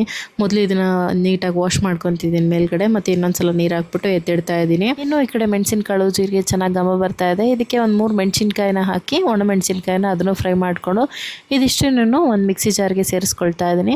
ಇದ್ರ ಜೊತೆ ಒಂದು ಗೆಡ್ಡೆಯಷ್ಟು ಬೆಳ್ಳುಳ್ಳಿ, ಇಷ್ಟನ್ನು ಅಷ್ಟು ಸಣ್ಣಗಾಗುತ್ತೋ ಅಷ್ಟು ಸಣ್ಣಗೆ ರುಬ್ಬಿ ಎತ್ತಿಟ್ಕೊಳ್ತಾ ಇದ್ದೀನಿ. ಇನ್ನು ಈ ಕಡೆ ಚೆನ್ನಾಗಿ ಟೊಮ್ಯಾಟೊ ಎಲ್ಲ ಚೆನ್ನಾಗಿ ಬೇಯ್ತಾ ಇದೆ. ಅದು ಇನ್ನೂ ಸ್ವಲ್ಪ ಚೆನ್ನಾಗಿ ಸಾಫ್ಟ್ ಆಗಬೇಕು, ಅಲ್ಲಿವರೆಗೂ ಚೆನ್ನಾಗಿ ಬೇಯ್ತಾ ಇರಬೇಕು. ಟೊಮ್ಯಾಟೊ ಯಾಕೋ ಸಿಪ್ಪೆ ದಪ್ಪ ಇತ್ತು ಅಂತ ಅನಿಸುತ್ತೆ, ಬೇಗ ಕುಕ್ ಆಗ್ತಾ ಇರಲಿಲ್ಲ. ಸ್ವಲ್ಪ ಮೊದಲು ಸ್ಮ್ಯಾಶರಿಂದ ಚೆನ್ನಾಗಿ ಸ್ಮ್ಯಾಶ್ ಮಾಡ್ಕೊತಾ ಇದ್ದೀನಿ. ಒಂದು 2 ನಿಮಿಷ ಸ್ಮ್ಯಾಶ್ ಮಾಡಿ ಮತ್ತೆ ಒಂದು 5 ನಿಮಿಷ ಕುಕ್ ಮಾಡೋದಕ್ಕೆ ಇಡ್ತಾ ಇದ್ದೀನಿ. ಅದು ಬೇಯ್ತಾ ಇರಲಿ. ಅಷ್ಟರಲ್ಲಿ ಖುಷಿಗೆ ಸ್ವಲ್ಪ ಪ್ರೋಟೀನ್ ಕೂಡ ಬೇಕಲ್ವ, ಹಾಗಾಗಿ ಪನ್ನೀರ್ನ ಮ್ಯಾರಿನೇಟ್ ಮಾಡ್ಕೊಳ್ತಾ ಇದ್ದೀನಿ. ಏನು ಸಿಂಪಲ್ ಅಷ್ಟೇ, ಫ್ರೈ ಮಾಡ್ಕೊಳ್ಳೋದಕ್ಕೆ ಉಪ್ಪು, ಅರಿಶಿನದ ಪುಡಿ ಮತ್ತು ಖಾರದ ಪುಡಿನ ಹಾಕ್ಬಿಟ್ಟು ಚೆನ್ನಾಗಿ ಮಿಕ್ಸ್ ಮಾಡಿ ಎತ್ತಿಡ್ತಾ ಇದ್ದೀನಿ. ಖುಷಿ ಬಂದಾಗ ಅದನ್ನು ತವ ಮೇಲೆ ಫ್ರೈ ಮಾಡ್ಕೊಡೋದು ಅಷ್ಟೇನೆ. ಹಾಗೆ ರೈಸ್ಗೂ ಚೆನ್ನಾಗಿ ರೈಸ್ನೆಲ್ಲ ತೊಳೆದ್ಬಿಟ್ಟು ನೆನ್ಗಿಟ್ಬಿಟ್ರೆ ಬೇಗ ರೈಸ್ ಕುಕ್ ಆಗುತ್ತೆ ಪಾತ್ರೆಯಲ್ಲಿ. ಇದು ಸ್ವಲ್ಪ ಹೊತ್ತು ಒಂದು 10 ನಿಮಿಷ, ಒಂದು 15 ನಿಮಿಷ ರೈಸ್ ಮಾಡೋದಕ್ಕಿಂತ ಮುಂಚೆ ನೆನ್ಗಿಟ್ರೆ ಬೇಗ ಕುಕ್ ಆಗುತ್ತೆ. ಇಲ್ಲಾಂದರೆ ರೈಸು ಸ್ವಲ್ಪ ಟೈಮ್ ಕೂಡ ಜಾಸ್ತಿ ತಗೊಳುತ್ತೆ, ಇಲ್ಲ ಒಂದೊಂದು ಸತಿ ಚೆನ್ನಾಗಿ ಬೇಯಲ್ಲ. ಇನ್ನು ಈ ಕಡೆ ರಸಮ್ ಕೂಡ ಚೆನ್ನಾಗಿ ಸಿಪ್ಪೆನೆಲ್ಲ ತೆಗೆದಿಟ್ಕೊಂಡು ಅದಕ್ಕೆ ಹುಣಸೆ ಹಣ್ಣಿನ ರಸ ಮತ್ತು ಬೆಲ್ಲನ ಹಾಕಿ ಮತ್ತೊಂದು ಕುದಿ ಬೇಯಿಸ್ಕೊಳ್ತಾ ಇದ್ದೀನಿ. ಇದು ಇವಾಗ ಸಾಂಬಾರು ಚೆನ್ನಾಗಿ ಕುದೀತಾ ಇದೆ ಅಲ್ವಾ. ಇನ್ನು ಇದಕ್ಕೆ ರುಬ್ಬಿಟ್ಕೊಂಡಿರೋಂಥ ಮಿಶ್ರಣ ಕಲ್ಲುಪ್ಪನ್ನು ಹಾಕಿ ಚೆನ್ನಾಗಿ ಕುದ್ಮೇಲೆ ನಂತರ ಇನ್ನೊಂದು ಬಾಣಲಿ ಒಗ್ಗರಣೆ ಹಾಕ್ಕೊಳ್ಳೋದಕ್ಕೆ ಸ್ವಲ್ಪ ಎಣ್ಣೆ, ಅದಾದಮೇಲೆ ಸ್ವಲ್ಪ ಸಾಸಿವೆನ ಸೇರಿಸ್ಕೊಂಡು 1 ಸ್ಪೂನಷ್ಟು ಸಾಸಿವೆ, ಹಾಗೆ ಕರಿಬೇವು, ಒಣಮೆಣಸಿನ್ಕಾಯಿ, ಸ್ವಲ್ಪ ಇಂಗನ್ನು ಹಾಕಿ ಮತ್ತು ನಂತರ ಇದನ್ನು ಸ್ವಲ್ಪ ಫ್ರೈ ಮಾಡ್ಕೊಳ್ಬೇಕು. ಅದಾದಮೇಲೆ ಮಾಡಿಟ್ಕೊಂಡಿದ್ದೀವಲ್ವ, ರೆಡಿ ಮಾಡಿಟ್ಕೊಂಡಿರೋವಂಥ ತಿಳಿ ಸಾಂಬಾರನ್ನ ಹಾಕಿ ನಂತರ ಕೊನೆಯಲ್ಲಿ ಕೊತ್ತಂಬರಿ ಸೊಪ್ಪನ್ನ ಹಾಕಿದ್ರೆ ಮುಗೀತು. ಪೆಪ್ಪರ್ ರಸಮ್ ರೆಡಿ ಆಗಿಬಿಡುತ್ತೆ. ಸಖತ್ ಟೇಸ್ಟಿಯಾಗಿ ಕೂಡ ಇರುತ್ತೆ. ಇನ್ನೇನು ರೈನಿಂಗ್ ಸೀಸನ್ ಶುರು ಆಯಿತು, ಎಲ್ಲರಿಗೂ ಕೋಲ್ಡ್, ಶೀತ, ಮಳೇಲಿ ನೆನ್ಕೊಂಡು ಹೊರಗಡೆಯಿಂದ ಬರೋರ್ಗಂತೂ ಸಖತ್ ಶೀತ ಆಗ್ತಾ ಇರುತ್ತೆ. ಈ ಥರ ಒಂದ್ಸಲ ಟ್ರೈ ಮಾಡಿ. ಸೊ ಈ ಥರ ಸಾಂಬಾರು ರೆಡಿಯಾಗಿದೆ. ರೈಸ್ಗೂ ನೆನ್ಗಿಟ್ಟಿದ್ದೀನಿ, ಪನ್ನೀರ್ ಕೂಡ ಅದನ್ನು ಮ್ಯಾರಿನೇಟ್ ಮಾಡೋದಕ್ಕೆ ಇಟ್ಟಿದ್ದೀನಿ. ಖುಷಿ ಬಂದ ತಕ್ಷಣ ಬೇಗ ಹಾಕ್ಕೊಡೋದಷ್ಟೇನೆ. ಪಾಪು ಇನ್ನೂ ಮಲ್ಕೊಂಡಿದ್ದೇನೆ. ನಂದು ಅಡುಗೆ ಕೆಲಸ ಎಲ್ಲ ಆಯಿತು. ಸೊ ಇನ್ನು ಈ ಕಡೆ ರೂಮ್ ಆದರೂ ಕ್ಲೀನ್ ಮಾಡ್ಕೊಳ್ಳೋಣ ಅಂತ ಹೇಳ್ಬಿಟ್ಟು ಕ್ಲೀನ್ ಮಾಡ್ಕೊಳ್ತಾ ಇದ್ದೀನಿ. ಮಕ್ಕಳಿದ್ದ ಮನೇಲಿ ಎಷ್ಟು ಹರಡ್ತಾ ಇರ್ತಾರೆ ಗೊತ್ತಾ. ನಾನು ಈಗಿನ ಒಂದು ಕಡೆಯಿಂದ ಕ್ಲೀನ್ ಮಾಡಿರ್ತೀನಿ ಅಂತ ಹೇಳಿದ್ರೆ, ನಾನು ಬೆಳಗ್ಗೆ ಇದನ್ನೆಲ್ಲ ಮಡಿಸ್ಬಿಟ್ಟು ಹೋಗಿದ್ದೆ. ಮತ್ತು ಖುಷಿ ಸ್ಕೂಲ್ಗೆ ಹೋಗೋದಕ್ಕೂ ಮುಂಚೆ, ಅಂದರೆ ಇನ್ನು ಸ್ನಾನ ಮಾಡೋದಕ್ಕಿಂತ ಮುಂಚೆ ಮತ್ತೆ ಹರಡ್ಬಿಟ್ಟಿದ್ದಾನೆ. ನಂಗೆ ಗೊತ್ತಿತ್ತು ಇನ್ನು ಮತ್ತೆ ಹರಡ್ತಾ ಇರ್ತಾನೆ ಅಂತ ಹೇಳ್ಬಿಟ್ಟು ಮತ್ತೇನೋ ಮಾಡೋಕ್ಕೆ ಹೋಗಲಿಲ್ಲ. ಯಾಕೆಂದರೆ ಬೆಡ್ ಸ್ಪ್ರೆಡ್ ಕೂಡ ನಾನು ಚೇಂಜ್ ಮಾಡ್ಕೊಳ್ಬೇಕಾಗಿತ್ತು. ಸರಿ, ಇದನ್ನೆಲ್ಲ ಸ್ವಲ್ಪ ಧೂಳು ಆಗಿಬಿಟ್ಟಿತ್ತು, ಅದನ್ನೆಲ್ಲ ತಕ್ಕೊಂಡು ಬಟ್ಟೆಲೆಲ್ಲ ಒರೆಸ್ಕೊಂಡು ಬಿಡೋಣ, ಮಿರರ್ ಇಟ್ಟಿದ್ದೀನಲ್ಲ ಅದೆಲ್ಲನೂ ಅಂತ ಅನ್ಕೊತಾ ಇದ್ದೆ. ಪಾಪು ಇನ್ನೂ ಯಾಕೋ ಎದ್ದಿಲ್ವಲ್ಲ ಅಂತ ಅಂದ್ಕೊಳ್ತಾ ಇದ್ದೆ. ಅಷ್ಟರಲ್ಲಿ ಎದ್ದೇಳಕ್ಕೆ ಶುರು ಮಾಡ್ದೆ. ಈ ಕ್ಲೀನ್ ಮಾಡ್ತಿರೋಂಥ ಗ್ಯಾಪಲ್ಲಿ ಒಂದು 3 ಸಲ ಹೋಗ್ಬಿಟ್ಟು ಪಾಪನ ಹೊರಗಡೆ ತೊಟ್ಲಲ್ಲಿ ಹಾಕಿದ್ದೆ. ಅಲ್ಲಿ ಹೋಗ್ಬಿಟ್ಟು ತೂಗೋದು ಬರೋದು ಈ ಥರ ಮಾಡ್ತಾಯಿದ್ದೆ. ಸರಿ, ಇದೊಂದು ರೂಮ್ ಆದರೂ ಕ್ಲೀನ್ ಆದರೆ ಚೆನ್ನಾಗಿರುತ್ತೆ, ಮಗುನ ಕರ್ಕೊಂಡು ಬಂದಿಲ್ಲ ಹಾಕ್ಕೊಳ್ಳೋದಕ್ಕೆ ಅಂತ ಹೇಳ್ಬಿಟ್ಟು. ಇವನು ಸಣ್ಣವನು ಹೆಂಗೆ ಅಂತ ಹೇಳಿದ್ರೆ, ಏನಾದರೂ ಗಲೀಜಿತ್ತು ಅಂತ ಅಂದರೆ, ಅಥವಾ ಇಲ್ಲಿ ಏನಾದರೂ ಬೆಡ್ ಮೇಲೆ ಏನಾದರೂ ಹರಡ್ಬಿಟ್ಟಿತ್ತು ಅಂತ ಹೇಳಿದ್ರೆ ಅವನು ಮಲಗಲ್ಲ. ಕ್ಲೀನಾಗಿರಬೇಕು ಅವನಿಗೆ ಬೆಡ್ಡು. ಖುಷಿಗೆ ಹಂಗೇನಿಲ್ಲ, ಅವ್ನು ಹೆಂಗಿದ್ರೂ ಮಲ್ಕೋತಾನೆ. ಬಟ್ ಚಿಕ್ಕವನಂಗಲ್ಲ, ಫುಲ್ ಕಂಪ್ಲೀಟಾಗಿ ರೂಮ್ ಕ್ಲೀನಾಗಿದ್ದರೆ ಸೊ ಅವ್ನು ಕಾಮಾಗಿರ್ತಾನೆ. ರೂಮ್ ಕ್ಲೀನಾಗಿರಬೇಕು ಅವನಿಗೆ, ಆ ಥರ ಇವನು. ನಾನು ಸುಮಾರು ಸತಿ ನೋಡಿದ್ದೀನಿ ಯಾವ ಥರ ಈ ಥರ ಏನಾದರೂ ಮೇಲ್ಗಡೆ ಬೆಡ್ ಮೇಲೆ ಏನಾದರೂ ಹರಡಿದರೆ ಅವನಿಗೆ ಒಂಥರ ಕಿರಿಕಿರಿ ಅಂತ ಅನ್ನಿಸ್ತಾ ಇರುತ್ತೆ. ಸೊ ಹಂಗಾಗಿ ಈ ಕಡೆ ಎಲ್ಲ ರೂಮ್ನೆಲ್ಲ ಕ್ಲೀನ್ ಮಾಡ್ಕೊಳ್ತಾ ಇದ್ದೀನಿ. ಮೇಲ್ಗಡೆ ಒಂದಿಷ್ಟು ಪಾಪುದು ಡೈಲಿ ವಿಯರ್ನ ಬ್ಯಾಸ್ಕೆಟೆಲ್ಲ ಹಾಕಿಟ್ಟಿದ್ದೀನಿ. ಖುಷಿದೆಲ್ಲ ಕಬೋರ್ಡಲ್ಲಿದೆ. ಆ ಕಬೋರ್ಡ್ ಯಾಕೆ ಪದೇ ಮುಂದಕ್ಕೆ ಬರ್ತಾನೆ ಇದೆ, ಅದನ್ನೇನು ಒಳಗಡೆ ಏನಾದರೂ ಬಟ್ಟೆ ಬಿದ್ದಿದ್ದೇನೋ ಏನೋ ಗೊತ್ತಾಗ್ತಾ ಇಲ್ಲ. ಇನ್ನು ವಾಷಿಂಗ್ ಮಷೀನಿಗೆ ಪಾಯಿಂಟು ಈ ಕಡೆ ರೂಮಲ್ಲೇ ಕೊಟ್ಬಿಟ್ಟಿದ್ದಾರೆ ಅವರು, ಬೇರೆ ಎಲ್ಲೂ ಪಾಯಿಂಟ್ ಇಲ್ಲ ಅದಕ್ಕೆ. ಸೊ ಹಂಗಾಗಿ ನಾವು ಈ ಕಡೆ ರೂಮಲ್ಲೇ ಇಟ್ಕೊಂಡಿದ್ದೀವಿ. ಈಗ ಬೆಡ್ ಸ್ಪ್ರೆಡ್ನೆಲ್ಲ ತೆಗೆದ್ನೆಲ್ಲ ಅದನ್ನೆಲ್ಲ ವಾಶಿಗೆ ಹಾಕ್ಬಿಡ್ತೀನಿ. ಆಮೇಲೆ ವಾಶಿಗೆ ಹಾಕಿ ಒಣಗಾಕಿ ಬರೋದಷ್ಟೇ. ಈ ಕಡೆ ಒಂದು ಐರನ್ ಟೇಬಲ್ ಕೂಡ ಇಟ್ಕೊಂಡಿದ್ದೀನಿ. ಖುಷಿದು ಯೂನಿಫಾರ್ಮ್ಸ್ನೆಲ್ಲ ಐರನ್ ಮಾಡ್ಕೊಳ್ಳೋದಕ್ಕೆ ಇಲ್ಲೇ ಮಾಡ್ಕೊಂಡು ಬಿಡ್ತೀನಿ ಪದೇ ಪದೇ ಬೇರೆ ಕಡೆ. ಮತ್ತು ಇದು ತೆಗ್ದು ಬೇರೆ ಕಡೆಗೆ ಇಟ್ಟರೆ ಮತ್ತೆ ತೊಗೊಂಡು ಬರೋದು ಹಾಕೋದು ಕೆಲಸ ಜಾಸ್ತಿ ಆಗೋಗ್ಬಿಡುತ್ತೆ. ಆ ಕಡೆ ಇನ್ನೊಂದು ರೂಮ್ ಇದೆ, ಅದನ್ನೇನು ನಾವು ಹೆಚ್ಚಾಗಿ ಬಳಸಲ್ಲ. ಅಲ್ಲಿ ಬೇಡವಾಗದಿರೋ ಅಂಥದ್ದು ನಮ್ದು ಏನಾದರೂ ವಸ್ತುಗಳಿರುತ್ತಲ್ಲ ಅದನ್ನೆಲ್ಲ ಜೋಡಿಸಿ ಎತ್ತಿಟ್ಬಿಟ್ಟಿದ್ದೀನಿ. ಇನ್ನೊಂದು ದೊಡ್ಡದೊಂದು ಬೆಡ್ ಇದೆ, ಅದಕ್ಕೆ ಕಾಟ್ ಕೂಡ ಮಾಡಿಸಿಲ್ಲ, ಹಂಗೆ ಸೈಡಲ್ಲಿ ಬೆಡ್ಡನ್ನು ಹಾಕಿದ್ದೀವಿ. ಇನ್ನು ಕೆಳಗೆ ಮ್ಯಾಟ್ ಹಾಕ್ತೆ. ಇಷ್ಟೇನೆ. ಅಷ್ಟರಲ್ಲಿ ಪಾಪು ಎದ್ದೇ ಬಿಟ್ಟ. ಸರಿ ಅವನು ಕರ್ಕೊಂಡು ಬಂದು ಅವನಿಗೆ ಡ್ರೆಸ್ ಆದರೂ ಹಾಕೋಣ ಅಂತ ಹೇಳ್ಬಿಟ್ಟು ಹಾಕ್ಸ್ತಾ ಇದ್ದೀನಿ. ಅವನಿಗೆ ಶೀತ ಆಗಿರೋದಕ್ಕೆ ಏನೂ ಆಗಂಗೆ ಇಲ್ಲ. ಇಬ್ಬರಿಗಾದರೂ ಅಷ್ಟೇನೆ, ಮಕ್ಕಳಿಗೆ ಸ್ವಲ್ಪ ಏನಾದರೂ ಆಯಿತು ಅಂದರೂ ಮುಗೀತು, ಅಳೋದಕ್ಕೆ ಶುರು ಮಾಡ್ಕೊಂಡ್ಬಿಡ್ತಾನೆ. ಅವ್ನು ಸುಮಾರು ಹೊತ್ತು ಸಮಾಧಾನ ಮಾಡಬೇಕು, ಹೊರ ಕರ್ಕೊಂಡು ಹೋಗಬೇಕು, ಎಲ್ಲ ಸುತ್ತಾಡಿಸ್ತಾ ಇರಬೇಕು, ಈ ಥರ ಇರುತ್ತೆ. ನೋಡೋರ್ಗೆ ಅನ್ಸುತ್ತಲ್ವ ಎಷ್ಟು ಆರಾಮಾಗಿ ಮ್ಯಾನೇಜ್ ಮಾಡ್ತಾಳಲ್ವ ವಾಣಿ ಅಂತ ಹೇಳ್ಬಿಟ್ಟು. ಖಂಡಿತ ಇಲ್ಲ ಗೊತ್ತಾ, ಮಕ್ಕಳನ್ನ ಎಲ್ಲರೂ ಹೆಂಗೆ ಮೇಂಟೈನ್ ಮಾಡ್ತಾರಲ್ವ, ಎತ್ತೋದು ಸುತ್ತೋದು ಎಲ್ಲ ಮಾಡಬೇಕು. ಇಲ್ಲ ಅಂತ ಹೇಳಿದ್ರೆ ಸುಮ್ಮನೆ ಇರಲ್ಲ. ಅಡುಗೆನೂ ಮಾಡ್ಕೊಳ್ಬೇಕು. ಕೆಲವೊಂದು ಒಮ್ಮೆ ಕೈಲಿ ಎತ್ಕೊಳ್ಳೋದು, ಇನ್ನೊಂದು ಕೈಲಿ ಅಡುಗೆ ಮಾಡೋದು. ಯಾಕೆಂದರೆ ಸಮಯ ಆಗೋಗ್ಬಿಟ್ಟಿರುತ್ತೆ, ಜಾಸ್ತಿ ಸಮಯ ಇರಲ್ಲ. ಸೊ ಇನ್ನೂ ಸುಮಾರಷ್ಟು ಕೆಲಸಗಳು ಹಾಗೆ ಬಾಕಿ ಉಳಿದ್ಬಿಟ್ಟಿತ್ತು. ಇನ್ನೂ ಆ ಕಡೆ ಎಲ್ಲ ಕಬೋರ್ಡಲ್ಲೆಲ್ಲ ಕ್ಲೀನ್ ಮಾಡ್ಕೋಬೇಕಿತ್ತು ಅಂತ ಅಂದ್ಕೊಂಡಿದ್ದೆ ಇವತ್ತು. ಹೌದು, ಏನು ಮಾಡಿದ್ರಿ ನೀವು? ಎದ್ದು ಬಿಟ್ರಿ? ಹಾಂ, ನೋಡಿಲಿ ಮಮ್ಮಿ, ನೋಡಿಲಿ ಅಪ್ಪು, ಇಲ್ಲ ಮಮ್ಮಿ ನೋಡು, ಮಮ್ಮಿ ನೋಡು. ಸಿಕ್ಕಾಪಟ್ಟೆ ಕೋಲ್ಡ್ ಆಗಿಬಿಟ್ಟಿದೆ ಅಲ್ಲ, ಅವನಿಗೆ ಒಂಥರ ಫೀಲ್ ಆಗ್ತಾಯಿದೆ ಒಳಗೆಲ್ಲ. ಅಲ್ವಾ ಅಮ್ಮ? ಅಲ್ವಮ್ಮ? ಅಜ್ಜಿಯ ಅಣ್ಣ ಕೋಲ್ಡ್ ಹಚ್ಬಿಟ್ಟಿದ್ದಾನ ನಿನಗೆ? ಸೊ ಏನು ಮಾಡೋಕ್ಕಾಗತ್ತೆ, ಇನ್ನೂ ಸುಮಾರಷ್ಟು ಕೆಲಸ ಕೂಡ ಬಾಕಿ ಇತ್ತು. ಆಲ್ರೆಡಿ ಎದ್ದುಬಿಟ್ಟ. ಇವಾಗ ಟೈಮ್ ಬಂದು ಆಲ್ರೆಡಿ 11 ಗಂಟೆ ಆಯಿತು. ಇನ್ನೊಂದು 2 hours ಖುಷಿ ಬಂದುಬಿಡ್ತಾನೆ. ಅಷ್ಟರಲ್ಲಿ ಸ್ವಲ್ಪ ಹಾಲ್ ಸ್ವಲ್ಪ ಕ್ಲೀನ್ ಮಾಡ್ಕೋಬೇಕಿತ್ತು. ಏನಾಗ್ಬಿಡುತ್ತೆ ಅಂತ ಹೇಳಿದ್ರೆ, ಬೆಳಗ್ಗೆ ಒಂದು ಕಡೆಯಿಂದ ನಾನು ಎಲ್ಲ ಎತ್ತಿಟ್ಬಿಟ್ಟಿರ್ತೀನಿ. ಇವನು ಸ್ನಾನ ಮಾಡಿಸಿ ಖುಷಿನ ಅವ್ನು ರೆಡಿ ಮಾಡಿಸೋದ್ರೊಳಗೆ ಅವ್ನು ಮತ್ತೆ ಇಲ್ಲಿ ಮೇಲೆಲ್ಲ ಹರಡ್ಬಿಟ್ಟಿರ್ತಾನೆ. ಸರಿ, ಇನ್ನೇನು ಮಾಡೋಕ್ಕಾಗತ್ತೆ, ಅವನು ಹೋದ್ಮೇಲೆ ಒಂದು ಸಲ ಎಲ್ಲ ನೀಟಾಗಿ ಕ್ಲೀನ್ ಮಾಡಿ ಇಟ್ಕೊಂಡ್ರಾಯ್ತು ಅಂತ ಹೇಳ್ಬಿಟ್ಟು ನಾನು ಅಷ್ಟು ಹೆಚ್ಚಾಗಿ ತಲೆ ಕೆಡಿಸ್ಕೊಳಕ್ಕೆ ಹೋಗಲ್ಲ. ಅಲ್ವಮ್ಮ? ಅಲ್ವಮ್ಮ? ಇವಾಗ ಬಟ್ಟೆ ಎಲ್ಲ ಮಡಚಿ ಎತ್ತಿ ಕಬೋರ್ಡಲ್ಲಾಗಿಟ್ಟು, ಯಶು ಹೈಫೈ ಕೊಡಪ್ಪು, ಇಲ್ಲಿ ನೋಡು, ಮಮ್ಮಿ ನೋಡು, ಮಮ್ಮಿ ನೋಡು. ಅದೆಲ್ಲ ಇದ್ದರೆ ನೋಡೋದೇ ಇಲ್ಲ ನೀನು. ಇಲ್ಲಿ ನೋಡು, ಹೈಫೈ, ಹೈಫೈ, ಎಸ್, ಸೆಕೆಂಡ್, ಇಲ್ಲಿ ಮಮ್ಮಿ ನೋಡು. ಮಮ್ಮಿ ಇದು ಕೊಡು, ಇದು ಬೇಡ ನಿಮಗೆ, ಇದು ಬೇಡ. ಸೆಕೆಂಡ್ ಕೊಡು, ಸೆಕೆಂಡ್. ಎಸ್ ಕಿಟಿ ಬಾಯ್. ಈ ಟಾರ್ಚ್ ಅಂದರೆ ತುಂಬ ಇಷ್ಟ ಅವನಿಗೆ. ಅಲ್ವಮ್ಮ? ಟಾರ್ಚ್ ಇಷ್ಟ ಅಲ್ವೇನಮ್ಮ? ಅವರಣ್ಣ ಹಿಂಗೆ ಬರಿಬೇಕಾದ್ರೆ ಬುಕ್ ಮೇಲೆ ಆ ಟಾರ್ಚ್ ಹಿಡಿಬೇಕು. ಆ ಟಾರ್ಚ್ ಹಿಡ್ದಿದ್ದ ಜಾಗದ ಹತ್ರ ಮಾತ್ರ ಬರೆಯೋದು. ಅದಕ್ಕೆ ಮಾತ್ರ ಅವ್ರ ಪಪ್ಪನ ಹತ್ರ ಅದನ್ನು ತೊಗೊಂಬಂದಿದ್ದಾನೆ. ಇನ್ನು ಇದೆಲ್ಲ ಬಟ್ಟೆಗಳೆಲ್ಲ ಮಡಚಿಡೋದಿದೆ. ಹೆಣ್ಮಕ್ಳಿಗೆ ಎಷ್ಟು ಕೆಲಸ ಆಗ್ಬಿಡುತ್ತಲ್ವ ಮನೆಯಲ್ಲಿ ಅಂತೀವಿ. ಏನು ಕೆಲಸ ಇರುತ್ತೆ ಅವಳಿಗೆ ಅನ್ನೋ ಥರ ಮಾತಾಡ್ತಾರೆ ಒಬ್ಬೊಬ್ಬರು. ನಿಮಗೂ ಇದೇ ಥರ ಫೀಲ್ ಆಗುತ್ತಾ? ಎಷ್ಟು ಕೆಲಸ ಇರುತ್ತಲ್ವ, ಬೆಳಗ್ಗೆಯಿಂದ ಸಂಜೆವರೆಗೂ ಮಾಡಿದ್ರೂ ಕೆಲವೊಂದೊಂದು ಸತಿ ಕೆಲಸನೇ ಹೋಗಿಲ್ಲ. ಹಾಗೆ ಸುಮಾರಷ್ಟು ಜನ ಈ ಥರ ಪ್ಯಾಂಟ್ ಲಿಂಕ್ ತುಂಬ ಜನ ಕೇಳ್ತಾಯಿದ್ರಿ. ಈ ಟ್ರೋಸರ್ಸ್ ಲಿಂಕ್ಸ್ಗಳು. ಇದು ನಾನು ಟ್ರೆಂಡ್ಸಲ್ಲಿ ತೊಗೊಂಡಿದ್ದು, ದಾವಣಗೆರೆಯಲ್ಲಿ ಟ್ರೆಂಡ್ಸ್ ಇದೆ ಅಲ್ಲ, ಅಲ್ಲಿ ತೊಗೊಂಡಿದ್ದು. 800 rupees ಅಂತ ಅನಿಸುತ್ತೆ. ಬಟ್ ಮನಿಗೆ ವರ್ತ್ ಇದೆ ಇದು. ನಾನು ತಿನ್ನಬಾರ್ದು ವರ್ತ್ ಅಂತ ಅನಿಸುತ್ತೆ. ನಾನು ಆಲ್ಮೋಸ್ಟ್ ಇದನ್ನು ಒಂದು 1 year ಬೆಳೆಸ್ತಾ ಇದ್ದೀನಿ. ತುಂಬ ಸಲ ವಾರದಲ್ಲಿ ಒಂದು ಸತಿನಾದರೂ ಅದನ್ನು ಹಾಕೋತೀನಿ. ಆ ಥರದ್ದು ಇದು ಒಂದು ಬ್ರೌನ್ ಒಂದಿದೆ, ಒಂಥರ ಬೇಜ್ ಕಲರ್ ಒಂದಿದೆ, 2 ಇದೆ. ಇದೆಲ್ಲ ಮಡಚಿ ಎತ್ತಿಟ್ಬಿಟ್ರೆ ಅಪ್ಪು ನೋಡಿ, ನಮ್ಮ ಮನೇಲಿ ಎಷ್ಟು ಬೆಡ್ಶೀಟ್ ಆಗುತ್ತೆ ಗೊತ್ತಾ? ಡೈಲಿ ಒಂದು 2 ಬೆಡ್ಶೀಟ್ ಆದರೂ ಚೇಂಜ್ ಮಾಡ್ತಾನೆ ಇರ್ತೀನಿ. ಈಗ ಇವ್ನು ಕೆಳಗೆ ಹಾಕಿದ್ದೀನಲ್ಲ, ಪಾಪ ಕುತ್ಕೊಂಡಿದ್ದಾನೆ. ಕೆಳಗಡೆ ರಬ್ಬರ್ ಶೀಟ್ ಕಟ್ ಮಾಡಿ ಇಟ್ಕೊಂಡಿದ್ದೀನಿ. ನಾನು ಉಪ್ಪಿ ಮಾಡಿದ್ರೆ ಮತ್ತು ಬೇರೆ ಚೇಂಜ್ ಮಾಡೋದು ಹಾಕೋದು ಮಾಡ್ತಾ ಇರ್ತೀನಿ ಅಷ್ಟೇ. ಮಷೀನ್ ಇದೆ, ಆ ರಬ್ಬರ್ ಶೀಟ್ ಮೇಲೆ ಒಂದು ಕಾಟನ್ ಕ್ಲಾತ್ ಥರ ಸ್ಟಿಚ್ ಮಾಡಿಬಿಟ್ಟು ಹಾಕಿದ್ರೆ ಬೆಟರ್ ಅಂತ. ಬಂಗಾರಿ ಕೊಮ್ಮಮ್ಮ ನಿಮಗೆ. ಏಕೆಂದರೆ ಖಾಲಿ ರಬ್ಬರ್ ಶೀಟ್ ಮೇಲೇ ಮಕ್ಕಳನ್ನ ಹಾಕ್ಬಿಟ್ರೆ ಮೈಯೆಲ್ಲ ಉರಿ ಬಂದಂಗೆ ಆಗ್ಬಿಡುತ್ತೆ. ಹಂಗಾಗಿ ಯಾಕಪ್ಪ, ಅಣ್ಣ ಬರ್ತಾನಲ್ವ? ಈಗ ಅಣ್ಣ ಬರ್ತಾನೆ. ಇನ್ನು ಅವನು ಬಂದರೆ ಮಲಗೋದೇ ಇಲ್ಲ, ಅವ್ರಿಗೂ ಕೆಲಸ ಕೊಡ್ತಾ ಇರ್ತಾನೆ. ಅಡುಗೆ ಎಲ್ಲ ರೆಡಿಯಾಗಿದೆ ಅಲ್ವಾ, ಅವ್ನು ಬರೋ ಅಷ್ಟರಲ್ಲಿ ಬಿಸಿ ಬಿಸಿ ರೈಸ್ಗೆ ಇಟ್ಬಿಡ್ತೀನಿ. ಇವಾಗೆಲ್ಲ ನೆನ್ಗಿಟ್ಟಿದ್ದೀನಿ ರೈಸ್ ಎಲ್ಲ. ನಾನು ಬಿಸಿ ರೈಸ್ಗೆ ಇಟ್ಬಿಟ್ಟು ಪಾಪುಗೆ ಎಕ್ಸ್ಟ್ರಾ ಈಗ ಅಡುಗೆ ಮಾಡಬೇಕು ಅವನಿಗೂ ಕೂಡ. ಮಮ್ಮಿ ನೋಡಿ, ಅಪ್ಪು ಅಪ್ಪು ಮಮ್ಮಿ ನೋಡು. ಹಂಗೆ ನೋಡ್ಬೇಕಲ್ವಾ ಅಲ್ವಾ.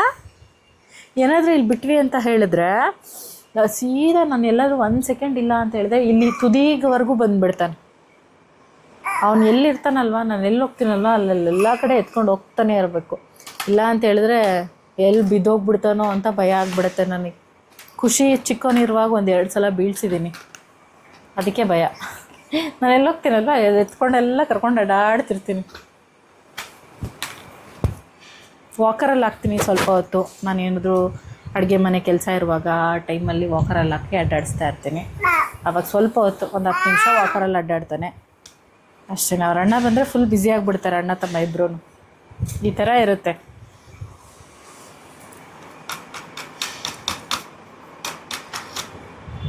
ಅಪ್ಪು ಅಪ್ಪು ಮಮ್ಮಿ ನೋಡಿಲಿ, ಮಮ್ಮಿ ನೋಡು, ಮಮ್ಮಿ ನೋಡು, ಮಮ್ಮಿ ನೋಡು ಗುಮ್ಮ ಮಾಡ್ತಾಳೆ. ಗುಮ್ಮ ಮಮ್ಮಿ ನೋಡು, ಇಲ್ಲಿ ನೋಡು ಮಮ್ಮಿ ನೋಡು, ಗುಮ್ಮ ಗುಮ್ಮ ಗುಮ್ಮ. ಈ ಮಮ್ಮಿ ನೋಡ್ಬೇಕಪ್ಪ ನೀನು, ಅದು ಬಿಡು, ಅದೆಲ್ಲ ನಾನು ಕೊಡಲ್ಲ. ಇಲ್ಲ ನೋಡು ಮಮ್ಮಿ ನೋಡು, ಗುಮ್ಮ ಗುಮ್ಮ. ಹಬ್ಬ ಮಾಡೋದಂತೆ ಮಾಡೋಣ, ಹಬ್ಬ ಮಾಡೋಣ ಅಂತಂತೆ. ಬೇಡವಾ ಹಬ್ಬ ಮಾಡೋದು ಬೇಡವಾ ಅಂತವು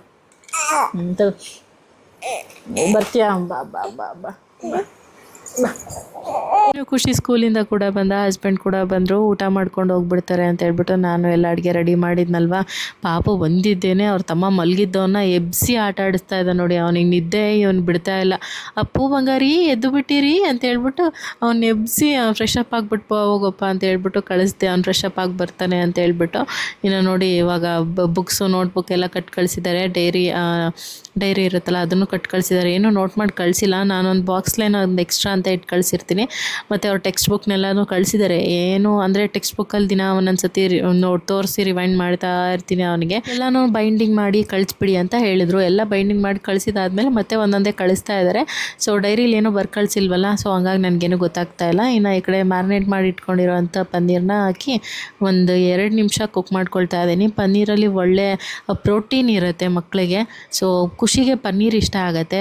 ಕೆಲವೊಬ್ಬೊಬ್ಬರು ಸೋಯಾ ಚಂಕ್ಸ್ ತಿಂತಾರೆ, ಅಂದರೆ ಅದು ನಾನ್ ವೆಜ್ ತಿನ್ನೋರಾಗಿದ್ದರೆ ಎಗ್, ಚಿಕನ್ನು ಈ ಥರ ಎಲ್ಲನೂ ಕೊಡ್ಬೋದು.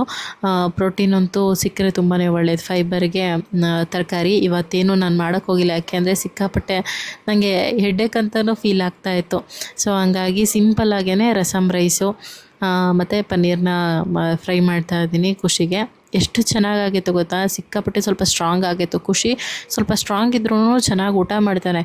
ಬಿಸಿ ಬಿಸಿ ಇರುವಾಗಲೇ ಊಟ ಮಾಡಿಬಿಡ್ತಾನೆ. ಹಾಗಾಗಿ ಅವನಿಗೆ ಬೇಗ ಕೋಲ್ಡ್ ಕೂಡ ಕಡಿಮೆ ಆಗಿಬಿಡುತ್ತೆ. ಹೆಂಗಿದೆ ಅಪ್ಪ ಖುಷಿ ಅಂತ ಕೇಳ್ತಾ ಇದ್ದೆ. ಚೆನ್ನಾಗಿದೆ ಅಮ್ಮ ಅಂತ ಹೇಳ್ಬಿಟ್ಟು ಟಿ ವಿ ನೋಡಿಕೊಂಡು ಊಟ ಮಾಡ್ತಾ ಇದ್ದ. ಸೊ ಆಲ್ಮೋಸ್ಟ್ ಇವಾಗೆಲ್ಲ ಕೆಲಸ ಮುಗೀತು, ಮಕ್ಕಳನ್ನ ಮಲಗಿಸಿದ್ದೀನಿ. ಸೊ ನನಗೆ ಒಂದಿಷ್ಟು ಸುಮಾರು ದಿನದಿಂದ ಒಂದು 2-3 ಕಾಮೆಂಟ್ ಆಗ್ತಾನೆ ಇದ್ದರು. ಏನು ಅಂತ ಹೇಳಿದ್ರೆ, ನಿಮಗೆ ಈಗ 2ನೇ ಮಗು ಹೆಣ್ಮಗು ಆಗಬೇಕು ಅಂತ ಆಸೆ ಇತ್ತು. ಸೊ ಹೆಣ್ಮಗು ಆಗಲಿಲ್ವಲ್ಲ, ಗಂಡು ಮಗು ಆಯಿತು, ಬೇಜಾರಿಲ್ವಾ ನಿಮಗೆ ಅಂತ ಹೇಳ್ಬಿಟ್ಟು. ಖಂಡಿತ ಬೇಜಾರಂತ ಏನಿಲ್ಲ. ಒಂದು ಹೆಣ್ಮಗು ಇದ್ದಿದ್ರೆ ನಿಜವಾಗ್ಲೂ ಖುಷಿ ಇರ್ತಿತ್ತು. ಸೊ ಇದಕ್ಕೆ ನಾನು ಆನ್ಸರ್ ಕೊಡಬೇಕು ಅಂತ ಹೇಳ್ಬಿಟ್ಟು. ಏಕೆ ಅಂದರೆ ಇವಾಗ್ಲೂ ಗಂಡು ಹೆಣ್ಣು ಅನ್ನೋದು ಇದೆ. ಬಟ್ ನಮಗೂ ಕೂಡ ಒಂದು ಹೆಣ್ಮಗು ಇರಬೇಕಾಗಿತ್ತು ಮನೇಲಿ. ಹೆಣ್ಮಗು ಇದ್ದಿದ್ರೆ ಚೆನ್ನಾಗಿರ್ತಿತ್ತಲ್ವ ಅಂತ ಹೇಳ್ಬಿಟ್ಟು. ಯಾಕೆಂದರೆ ಇವಾಗ ಎಂಥ ಜನ್ರೇಷನ್ ಬಂದುಬಿಟ್ಟಿದೆ ಅಂತ ಹೇಳಿದ್ರೆ, ಒಂದು ಮಗು ಮೇಲೆ ಇನ್ನೊಂದು ಮಗು ಮಾಡ್ಕೊಳ್ಳೋದಕ್ಕೂ ಸಿಕ್ಕಾಪಟ್ಟೆ ಯೋಚನೆ ಮಾಡೋ ಅಂಥ ಜನ್ರೇಷನ್. ಯಾಕೆಂದರೆ ಈಗ ದುನಿಯಾ ಅಷ್ಟು ಕಾಸ್ಟ್ಲಿ ಆಗಿ ಹೋಗ್ಬಿಟ್ಟಿದೆ. ಏನೇ ಒಂದು ಮಕ್ಕಳನ್ನ ಸಾಕೋದಾಗಿರ್ಬೋದು, ಅವ್ರ ಎಕ್ಸ್ಪೆನ್ಸಸ್ ಆಗಿರ್ಬೋದು, ಅವರು ನೋಡ್ಕೊಳ್ಳೋ ಅಂಥ ಖರ್ಚುಗಳು, ಅವ್ರಿಗೆ ಇನ್ವೆಸ್ಟ್ಮೆಂಟು, ಅವ್ರ ಸೇವಿಂಗ್ಸ್, ಅವ್ರ ಫ್ಯೂಚರ್ ಅಂತ ನೋಡ್ಕೊಂಡು ಹೋದರೆ ಎಷ್ಟು ಅಂದರೆ ಮುಂಚೆ ಸಿಂಗಲ್ ಆಗಿದ್ದಾಗ ಇಷ್ಟೆಲ್ಲ ಯೋಚನೆಗಳಿರಲ್ಲ. ಬಟ್ ಮಕ್ಕಳಾದರೂ ಅವ್ರು ಸ್ಕೂಲಿಗೆ ಹೋಗೋದಕ್ಕೆ ಶುರು ಆದರು ಅಂತ ಹೇಳಿದ್ರೆ ಒಂದಿಷ್ಟು ಯೋಚನೆಗಳು ಬಂದುಬಿಡುತ್ತೆ. ಸೊ ಇವಾಗ ಗಂಡು ಹೆಣ್ಣು ಅನ್ನೋದಕ್ಕಿಂತ ಗಂಡು ಮಕ್ಕಳನ್ನೇ ಸ್ವಲ್ಪ ಸಂಸ್ಕಾರವಂತರನ್ನಾಗಿ ಬೆಳೆಸಬೇಕು ಇವಾಗ ಅಂತ ನನ್ನ ಅನಿಸಿಕೆ. ಯಾಕೆ ಅಂತ ಹೇಳಿದ್ರೆ, ಸುಮಾರಷ್ಟು ಜನ ನಾನು ಇವಾಗ ಇತ್ತೀಚೆಗೆ ನೋಡ್ತಿರೋ ಅಂಥ ಇನ್ಸಿಡೆಂಟ್ಸ್ಗಳನ್ನೆಲ್ಲ ನೋಡ್ತಾ ಇದ್ದರೆ, ಹೆಣ್ಮಕ್ಳು ಏನಪ್ಪ ಇಷ್ಟು ಹೆಂಗೆ ಇವ್ರನ್ನೆಲ್ಲ ಹೆಂಗೆ ಮೇಂಟೈನ್ ಮಾಡೋದು. ಸೊ ಇವಾಗೆಲ್ಲ ಸಿಕ್ಕಾಪಟ್ಟೆ ಫಾರ್ವರ್ಡ್ ಆಗಿದ್ದಾರೆ ಹೆಣ್ಮಕ್ಳು. ಅಂದರೆ ನಾನು ಇವಾಗ ಯಾರೆಲ್ಲ ಹೆಣ್ಮಕ್ಳು ಪೇರೆಂಟ್ಸ್ ಇದ್ದೀರಾ ಅವ್ರಿಗೆಲ್ಲ ನಾನು ಭಯಪಡಿಸ್ತಾ ಇದ್ದೀನಿ ಅಂತ ಅಲ್ಲ. ಬಟ್ ಇವಾಗ ಯೂಶ್ವಲಿ ಏನಾಗ್ಬಿಟ್ಟಿದೆ ಅಂದರೆ ತುಂಬ ಸೇಫಾಗಿ ನೋಡ್ಕೊಳ್ಬೇಕು. ಹೆಣ್ಮಕ್ಳಿಗೆ ಎಜುಕೇಷನ್ನು ಇಂಪಾರ್ಟೆಂಟ್, ಹೌದು, ಇಲ್ಲ ಅಂತ ಅಲ್ಲ. ಬಟ್ ಸಂಸ್ಕಾರ ಅಂತೂ ಕಲಿಸಲೇಬೇಕು. ಯಾಕೆ ಅಂತ ಹೇಳಿದ್ರೆ ಇವಾಗಿನ ಜನ್ರೇಷನಲ್ಲಿ ಪೇರೆಂಟ್ಸ್ ಅವ್ರವ್ರ ಕೆಲಸದಲ್ಲಿ ಅಂತ ಬ್ಯುಸಿ ಆಗೋಗ್ಬಿಟ್ಟು, ಹೆಣ್ಮಕ್ಳಾಗಲಿ ಗಂಡು ಮಕ್ಕಳಾಗಲಿ, ಸೊ ಅವ್ರವ್ರ ಕೆಲಸದಲ್ಲಿ ಅಂತ ಅವ್ರು ಬ್ಯುಸಿಯಾಗಿ ಹೋಗ್ಬಿಡ್ತಾರೆ. ಕಂಪ್ಲೀಟಾಗಿ ಅವ್ರ ಮೇಲೆ ಕಾನ್ಸಂಟ್ರೇಷನ್ ಸ್ವಲ್ಪ ಕಡಿಮೆ ಮಾಡಿಬಿಟ್ಟಿರ್ತಾರೆ. ನೀವು ಅವ್ರನ್ನ ಕಣ್ಣಲ್ಲಿ ಕಣ್ಣಿಟ್ಟು ನೋಡ್ಕೋಬೇಕು ಅಂತ ಹೇಳ್ತಾ ಇಲ್ಲ, ಬಟ್ ಅವ್ರಿಗೊಂದು ಭಯ ಇರಬೇಕು ಮನಸ್ಸೊಳಗೊಂದು, ನಾನು ತಪ್ಪು ಮಾಡ್ತಾ ಇದ್ದೀನೋ ಅಥವಾ ತಪ್ಪು ಮಾಡ್ತಾ ಇಲ್ವೋ ಅನ್ನೋದೊಂದು ಭಯ ಇರಬೇಕು. ನನ್ನ ಪೇರೆಂಟ್ಸಿಗೆ ನಾನು ಹೆಂಗಿರಬೇಕು ಅನ್ನೋದೊಂದು ಗೊತ್ತಿರಬೇಕು. ಇವಾಗೆಲ್ಲ ಸಾಕಷ್ಟು ಇನ್ಸಿಡೆಂಟ್ಸ್ಗಳು ನಡೀತಾ ಇರೋದು ನೋಡಿಬಿಟ್ರೆ ನನಗಂತೂ ಸಿಕ್ಕಾಪಟ್ಟೆ ಭಯ ಅಂತ ಅನಿಸುತ್ತೆ. ಅಷ್ಟೆಲ್ಲ ಓದಿರ್ತಾರೆ, ಅಷ್ಟೆಲ್ಲ ಇರ್ತಾರೆ. ನಮ್ಮೂರಲ್ಲೇ ಸುಮಾರಷ್ಟು ಇನ್ಸಿಡೆಂಟ್ಸ್ ಆಯಿತು. ಕೇಳಿ ನಿಜವಾಗ್ಲೂ ತುಂಬ ಬೇಜಾರಾಗುತ್ತೆ ಅಂತ ಅನಿಸುತ್ತೆ. ಪೇರೆಂಟ್ಸ್ಗೆಲ್ಲ ಈ ಥರ ಆದರೆ ನಿಜವಾಗ್ಲೂ ಬೇಜಾರಾಗುತ್ತೆ. ಸೊ ನನಗೆ ಕೇಳಿ ಶಾಕ್ ಆಯಿತು. ಈ ಥರ ಇಷ್ಟು ಒಳ್ಳೆಯವ್ರ ಮಕ್ಕಳು ಈ ಥರ ಆಗಿಬಿಟ್ರಲ್ಲ, ಯಾಕೆ ಈ ಥರ ದುಡುಕಿ ನಿರ್ಧಾರ ತಗೋತಾರೆ ಹೆಣ್ಮಕ್ಳು ಅನ್ನೋ ಥರ ಒಂದು ಡಿಸಿಷನ್ನು ತಂದೆ ತಾಯಿಗೆ ತಿಳಿಸ್ದೆ, ಯಾರನ್ನೋ ಇಷ್ಟಪಡೋದಾಗಿರ್ಬೋದು, ಇಷ್ಟಪಡಲಿ, ಓಕೆ ಮಾಡೋಣ, ಅದೆಲ್ಲ ಓಕೆ. ಅವ್ರ ಬ್ಯಾಕ್ಗ್ರೌಂಡ್ ಮುಂದೆ ಹೆಂಗಿರ್ತಾರೆ ಅನ್ನೋದು ಗೊತ್ತಿಲ್ಲದೇ ಅವರು ಇಷ್ಟಪಟ್ಟು ಮುಂದೆ ಏನಾದರೂ ದುಡುಕಿ ಪೇರೆಂಟ್ಸ್ಗೆ ಹೇಳ್ದೇ ಈ ಥರ ಮಾಡ್ಕೊಳ್ಳೋಂಥದ್ದು ಸುಮಾರಷ್ಟು ಆಗ್ತಾಯಿದೆ. So come to the point, ಗಂಡು ಮಕ್ಕಳು ಹೆಣ್ಮಕ್ಳು ಅನ್ನೋದಕ್ಕಿಂತ ವಿ ಹ್ಯಾವ್ ಕಿಡ್ಸ್ ಅನ್ನೋದೇ ತುಂಬ ಇಂಪಾರ್ಟೆಂಟ್ ಇವಾಗ ಅಲ್ವಾ. ಈಗಿನ ಜನ್ರೇಷನ್ ಅಂದರೆ ಈಗಿನ ಲೈಫ್ ಸ್ಟೈಲಲ್ಲಿ ತುಂಬ ಜನ ಇಶ್ಯೂಸ್ನ ಫೇಸ್ ಮಾಡ್ತಾನೆ ಇದ್ದಾರೆ. ಏನೋ ಅಂತಾರಲ್ಲ, ಇರೋರಿಗೆ ಇಲ್ಲದೇ ಇರೋರಿಗೆ ಗೊತ್ತು ಇದು ಇರೋವಂಥ ಬೆಲೆ ಏನು ಅಂತ ಹೇಳ್ಬಿಟ್ಟು ಅಂತ. ಸೊ ಹೆಣ್ಮಗು ಇದ್ದಿದ್ರೆ ಹ್ಯಾಪಿಯಾಗಿರ್ತಿತ್ತು, ಇನ್ನೂ ಖುಷಿ ಇರ್ತಾಯಿತ್ತು. ಬಟ್ ಇಲ್ವಲ್ಲ, ದಟ್ಸ್ ಓಕೆ, ನೋ ಪ್ರಾಬ್ಲಮ್. ನಾನು ಫಸ್ಟ್ ವ್ಲಾಗಲ್ಲಿ ಹೇಳಿದಾಗ ನಮಗೊಂದು ಹೆಣ್ಮಗು ಆಗಬೇಕಾಗಿತ್ತು, ಗಂಡು ಮಗು ಆಯಿತು ಅಂತ ನಾನು ಹೇಳಿದಾಗ ಸುಮಾರಷ್ಟು ಜನ ಕಾಮೆಂಟ್ ಮಾಡಿ ತಿಳಿಸಿದ್ರಿ, ಬರೋ ಹೆಣ್ಮಕ್ಳನ್ನೇ ನೀವು ಹೆಣ್ಮಕ್ಳು ಅಂತ ಅಂದ್ಕೊಳ್ಳಿ ಅಂತ ಹೇಳ್ಬಿಟ್ಟು. ಸೊ ನನ್ನ ಹಸ್ಬೆಂಡಿಗೆ ಇನ್ನೂ ಒಂದಿದೆ, ಹೆಣ್ಮಗು ಇಲ್ಲ ಅಂತ ಹೇಳ್ಬಿಟ್ಟು. ಬಟ್ ನನ್ನ ಹಸ್ಬೆಂಡ್ ಅವ್ರ ತಮ್ಮನ ಮಗಳು ಒಬ್ಬಳಿದ್ದಾಳೆ. ಸೊ ಸಾಕು, ಇವಾಗ ನಮ್ಮ ಫ್ಯಾಮ್ಲಿಗೆ ಅವಳು ಒಬ್ಬಳಿದ್ದಾಳೆ, ನನ್ನ ಹತ್ರ ಇದ್ದಾಳೆ. ಸೊ ನೋ ಪ್ರಾಬ್ಲಮ್, ಅವಳಿಗೆ ಎಲ್ಲ ಪ್ರೀತಿ, ಹೆಣ್ಮಕ್ಳು ಪ್ರೀತಿ ಎಲ್ಲ ಅವಳಿಗೆ ನನ್ನ ಹತ್ರ. ಸೊ ಆ ಥರ ಇದೆ. ಗಂಡು ಮಕ್ಕಳಿದಾರಲ್ಲ, ನನ್ನ ಗಂಡು ಮಕ್ಕಳಾದ ನನ್ನಿಬ್ಬರು ಮಕ್ಕಳಾಗಿದ್ರು ಏನು ನಮ್ಮ ಖುಷಿ ಸಿಕ್ಕಾಪಟ್ಟೆ ಕೇರಿಂಗ್ ಇದ್ದಾನೆ, ಅವನಿಗೆಲ್ಲ ಬೇಗ ಅರ್ಥ ಆಗುತ್ತೆ, ಅವನಿಗೆ ಒಳ್ಳೆಯ ಸಂಸ್ಕಾರ ಇದೆ.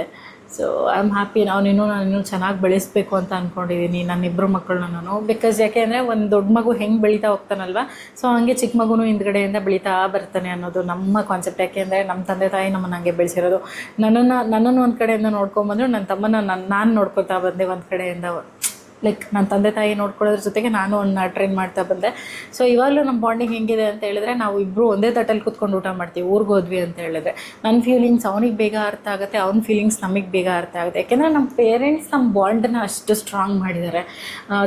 ಅವ್ನಿಗೇನಾದರೂ ಪೇನ್ ಆಯಿತು ಅಂದರೆ ನನಗೂ ಕೂಡ ಬೇಗ ಪೇನ್ ಆಗಿಬಿಡುತ್ತೆ ಅನ್ನೋ ಥರ ಫೀಲ್ ಆಗುತ್ತೆ. ಸೊ ಕಿಡ್ಸ್ನ ಆ ಥರ ಬೆಳೆಸೋದು ತುಂಬ ಇಂಪಾರ್ಟೆಂಟ್. ಈಗ ಸಿಬ್ಲಿಂಗ್ಸ್ ಅಂತ ಏನು ಇರ್ತಾರಲ್ವ, ಅವರಲ್ಲಿ ಬಾಂಡಿಂಗ್ ಚೆನ್ನಾಗಿತ್ತು ಅಂತ ಹೇಳಿದ್ರೆ ಪೇರೆಂಟ್ಸ್ ಜಾಸ್ತಿ ತಲೆ ಕೆಡಿಸ್ಕೊಳ್ಳೋ ಅಂಥ ಅವಶ್ಯಕತೆ ಇರಲ್ಲ. ಸೊ ಇದು ಒಂದು ಮೋಸ್ಟ್ ಇಂಪಾರ್ಟೆಂಟ್ ಥಿಂಗು. ಅಕ್ಕ ತಮ್ಮ ಅಥವಾ ಯಾರು ಇರ್ತಾರೆ ಸಿಬ್ಲಿಂಗ್ಸ್ ಇಬ್ಬರು ಇರ್ತಾರಲ್ಲ, ಅವರಲ್ಲೇ ಕೋಆರ್ಡಿನೇಷನ್ ಬೆಳೆಸೋದು ತುಂಬ ಇಂಪಾರ್ಟೆಂಟ್. ನಮ್ಗೆ ಖುಷಿಯಾಗಿದ್ರು ಅಷ್ಟೇ, ಅವ್ರ ತಮ್ಮನ ತುಂಬ ಚೆನ್ನಾಗಿ ನೋಡ್ಕೊಳ್ತಾನೆ, ತುಂಬ ಚೆನ್ನಾಗಿ ಮಾತಾಡಿಸ್ತಾನೆ. ಅವನು ಅಂದರೆ ಸಿಕ್ಕಾಪಟ್ಟೆ ಇಷ್ಟ.